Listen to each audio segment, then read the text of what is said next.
Yo, musta? Salamat nga pala sa mga nag-subscribe sa akin dyan. Yeah. Ang pag-uusapan nga pala natin ngayon ay tungkol sa malas experience ko. Ito yung tipong maglalakad ka na nga lang sa bahay niyo ay mamalasing ka pa. Sa dami-dami na pwedeng tamaan ay yung paa pa talaga ng mesa niyo. Mapapasabi ka na lang talaga ng aray! Ito pa yung isa. Habang papunta kayo ng tropa mo doon sa basketball court, ay tatawagin ka pa talaga ng kalikasan.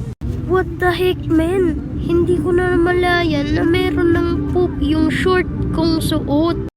Haha, nakapoop sa short niya. Ay, sorry, wrong channel yung napasukan ko. Shoutout nga pala kay Bry Animation. Thank you po sa pag-subscribe sa akin.